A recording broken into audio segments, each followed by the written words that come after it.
everyone, it's Jamie here and welcome to Travel Blog Jamie and this a cruise news special.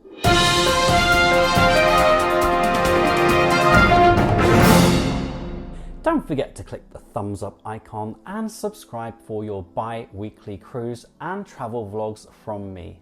Attention today turns to P&O Ventura. Multiple claims that the cruise line has downplayed the number of passengers falling ill with norovirus in 2024 and legal action being threatened against the company. In fact, more than 100 people have now submitted claims for compensation after contracting norovirus on board P&O Ventura in May 2024, with reportedly approximately 519 passengers developing norovirus symptoms whilst on board at that time.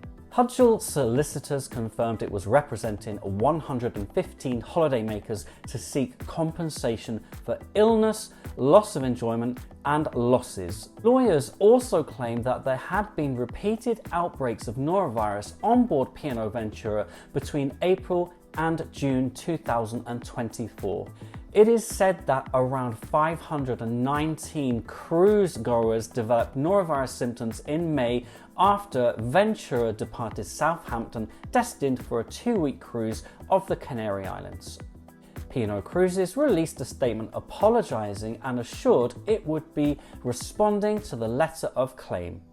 As of yet, no response has been forthcoming, but Carnival has 6 weeks to acknowledge the claims and then a further 6 months to investigate and respond. Hopefully, these issues will be resolved in a timely fashion, unlike the ongoing issues with passengers awaiting compensation due following the Maleth Aero fiasco through the Caribbean fly cruise season of 2023 to 2024, which has dragged on for 11 months with no communication from P&O or Maleth to passengers in many months.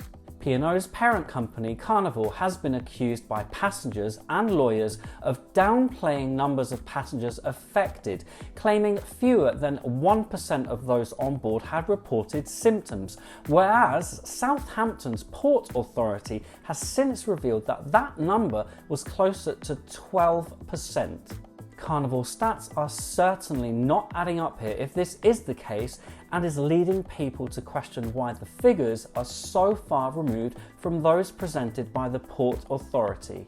So what exactly is norovirus? If you are of a sensitive disposition, you might want to put down that finger food. According to the NHS website, norovirus, also referred to as the winter vomiting bug, is a stomach bug that causes vomiting and diarrhea, usually lasting 2 days. The main symptoms are feeling sick, nausea, diarrhea, and being sick, vomiting.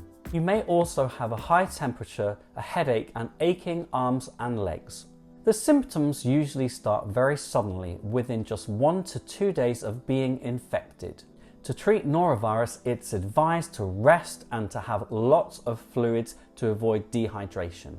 Unfortunately, norovirus can spread very easily. For example, close contact with someone with norovirus, touching surfaces or objects that have the virus on them, then touching your mouth, eating food that's been prepared or handled by someone with norovirus. Unsurprisingly, I saw a lot of norovirus-related illnesses having worked in education for 25 years and also throughout my travels. Washing your hands frequently with soap and water is the best way to stop it spreading. Contrary to popular public belief, alcohol hand gels do not kill norovirus. According to the UK Health Security Agency, the reported spread of norovirus on P&O's Ventura coincided with an unseasonal rise in cases of norovirus across the UK. So what happens if you contract norovirus on a cruise ship, especially on a longer cruise or during multiple and consecutive sea days? Protocol is to report your suspected case by telephoning the appropriate department from your cabin. You would then be confined to your cabin for roughly 48 hours or until better. Room service would be delivered to the cabin when required. Type of cabin you have might impact on comfort levels too. An inside cabin versus a balcony cabin with natural light and fresh air? I know which I'd prefer. Anne Thompson, a lawyer at Hudgell Solicitors, claimed it was undeniable that the illness had been rife on Ventura. She went on to say, "Given there were repeated outbreaks on board over consecutive months, we hope Carnival comes back to us pretty quickly," and added that legal action should come as no surprise to Carnival. At the time of the spread of norovirus, P&O suggested a wide range of approved protocols had been pursued, such as self-serve options in the buffet being removed and the closure of laundrettes. Ventura underwent a deep clean and sick passengers required to isolate in their cabins. Anne Thompson went on to say, "It's not just the time people are confined to the cabin and are too ill to leave, but also the impact it has on the rest of their holiday, as it takes some time to recover from feeling so unwell to again fully enjoy the facilities, restaurants and locations and days out."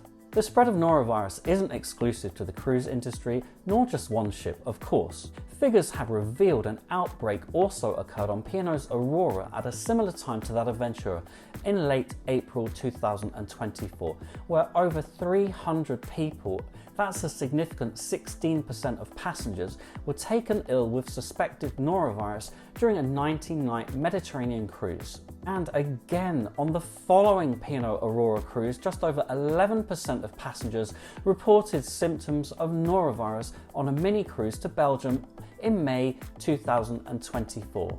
Fast forward to the now, in December 2024, and another outbreak has occurred on board P&O Ventura, according to reports of some passengers on board. Speaking to the Daily Echo, a passenger on board reported that cruise passengers had been advised to not congregate in large groups, an announcement made shipwide via the tannoy system, and anyone with symptoms ought to report their condition to the crew and remain in their cabins. P&O Cruises spokesperson responded to questions raised by The Independent, stating, "We work closely with relevant global and regional health authorities, and we have approved, recognised and proven protocols that are in place throughout every cruise to uphold the health and well-being of all guests and crew on board." And of course, it's important to mention, it's not just the passengers who spread norovirus on a ship, it is also the crew. We will of course be watching closely to see how P&O respond to claims made by lawyers, as no doubt this case will have a ripple effect across the cruise industry. I for one have been on more than 70 cruises and have indeed on occasion heard announcements by senior staff on board ships where the spread of norovirus has been evidenced. My boarding of Caribbean Princess this year was delayed due to the need for a deep clean of the ship. I have had the misfortune of having norovirus as well, although caught whilst working at school and not on board a ship. What about you? Do you have concerns about health protocols when travelling? Have you been confined to your room or cabin when travelling? Were you taken care of by the crew? Share those experiences below. I would love to hear from you. Oh, and it is winter time right now and sickness bugs are rife. Make sure you keep washing those filthy little paws, please, my darlings, and you take care. Thanks for watching as we now head towards 35,000 subscribers. Today's shoutouts go to my gorgeous tier 3, 4 and 5 patrons. You too could become a patron by searching patreon.com/travelblogjamie. For those personalized video messages, just search cameo.com/travelblogjamie. Thanks for watching, and don't forget we can follow each other on Facebook, Jamie W. Robbins, X, Threads, Instagram and Blue Sky at TravelBlogJamie, and of course right here, right now on YouTube.